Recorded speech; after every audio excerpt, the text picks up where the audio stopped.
Du 14 au 22 juin, le groupe Agenda 21 du cycle d'orientation des grandes communes a mené une opération de sensibilisation auprès de ses élèves.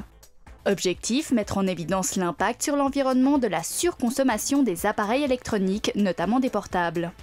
On a fait un sondage, donc ça c'est peut-être important puisqu'on a regardé si les élèves avaient beaucoup de Natel. On a vu que plus de la moitié en sont alors 3e Natel au moins, plus de la moitié des élèves ici.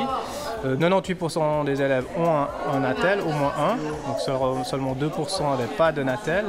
Et puis l'idée c'était aussi de demander combien de Natel qui traînent à la maison. Et là c'est aussi plus de la moitié des élèves ont des Natel inutilisés qui traînent à la maison. Alors comme on sait que le taux de récupération en Suisse il est assez faible, je crois moins de 30% de récupération des vieux Natel, on s'est dit l'idée ce serait de récupérer ceux qui traînent. En plus de cette récolte de téléphones portables inutilisés, une exposition a également été présentée, produite par les élèves. On a travaillé avec certaines classes sur la thématique, on leur a montré des films et puis on a travaillé plus par exemple en physique sur les différents matériaux, les terres rares, les métaux précieux et tout.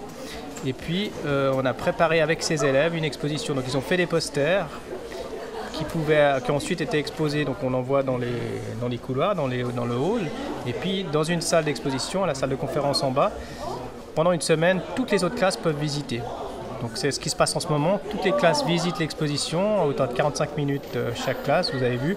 Et puis il y a 2 parties, donc un jeu de loi et une exposition. La visite commentée a été orchestrée en partenariat avec le programme Solidarcom. C'est un projet qui tente de sensibiliser les plus jeunes et la population en général sur la nécessité de recycler les téléphones portables. C'est-à-dire qu'actuellement, il y a des millions de téléphones portables qui dorment, entre guillemets, dans les tiroirs. Et c'est un problème par rapport justement aux questions environnementales notamment, étant donné qu'il y a une énorme consommation mondiale de téléphones portables. Et une grosse consommation, ça veut dire une grosse production. Et donc avec un impact environnemental qui est très important. Donc l'idée, c'est un peu de dire, voilà, si on consommait un peu moins, on produirait un peu moins. Les principaux intéressés par cette opération semblent avoir apprécié la démarche et comptent bien adapter leur comportement. Je pense que mes téléphones, je les garderai plus longtemps, même si j'ai l'occasion d'en acheter d'autres. Et ceux que je n'utilise pas, je les donnerai à des associations ou des trucs comme ça. Par exemple, je sais maintenant qu'au lieu de le laisser traîner dans un tiroir, je peux le ramener pour qu'il soit recyclé et qu'il soit utilisé dans une autre manière. On a appris qu'il fallait faire quand même attention parce que c'est vraiment dangereux pour l'environnement.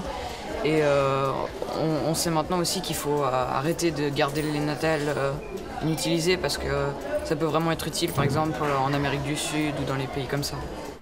Des enseignements qu'il va falloir à présent mettre à exécution. Selon le site de Solidarcom, en Suisse, 7 millions de personnes possèdent un téléphone portable qu'elles remplacent en moyenne tous les 18 à 24 mois.